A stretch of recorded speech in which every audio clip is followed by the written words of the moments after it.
Welcome to this tutorial on how to change a photo from color to grayscale. Sometimes you wonder, how can I do these photo changes by myself instead of having to use an app on my phone or using Instagram or using any of those types of things? Well, I'm going to show you one aspect today. I can only show you simple stuff because I don't want to give away stuff that's part of my job. Um, I'm going to show you how to change a photo from black and white into grayscale.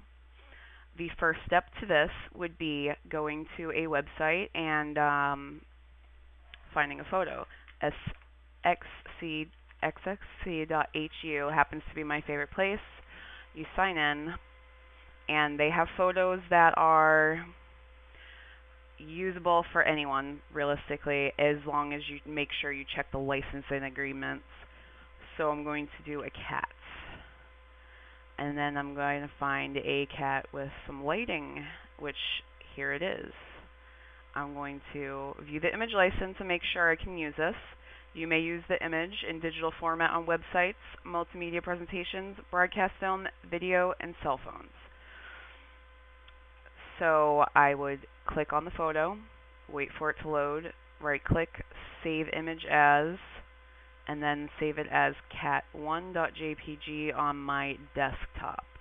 I already have it saved, but I'll save over again, press yes, and then it is downloaded. Then you go back to Photoshop, and you would go File, Open, go to your desktop, and then go and look for Cat1, double-click and open, and here we are. Your first step in order to change this to grayscale would be going to Image, Mode, Adjustments and Levels. So you want to change your darks and lights, and it's in channel RGB. So the one button at the bottom is your lights. You can fix where the lights go. You can move them up, you move them down, you can null them out, you can change your midtones and your dark tones so that they come out however you want them to be. So there is a slightly fixed image of a cat, and then you go to Adjustments in black and white, and then you can do this again with the different things. You can fix how much red is in it, how much yellow, green, cyan, blue, magenta, and then when you're done, you press OK, and you have a black and white photo. Say you want it to get down to grayscale because it's a smaller file size. You would go to Image, Mode, and Grayscale, and when it asks you to discard, you press discard, because if you don't, you won't get a grayscaled image. So this is a typical grayscale image. Say you want to add colored text to it or something, you go back to Image and Mode and click on RGB color, as long as it's for web, and then you would type in whatever you wanted.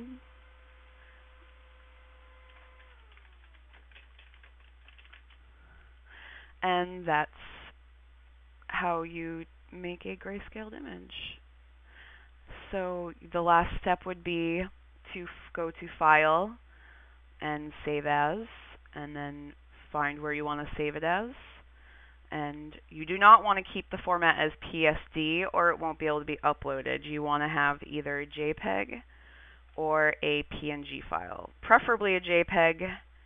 So you would do cat copy.jpg, you'd save, and the last part of this is how much quality you want, and that makes this image size 6.3 megabytes. See, you can't really tell right now the difference, but if you zoom in, you'll see 50%. Ooh, that's too big. The smaller the quality, the uglier the picture looks. So that's with a low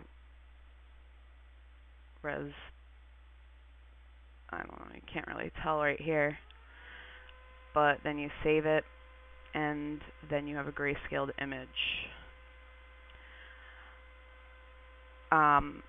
So all in all, you really just need to go from point A. You need to follow the steps procedure-wise, because if you don't fix your levels and then you don't do the black and white and switch it over to grayscale, it will be a huge file when you save, and inevitably you will never get the exact thing you want ready for print. I'm Jessie Ruckman, and this is my speech. Thank you for listening.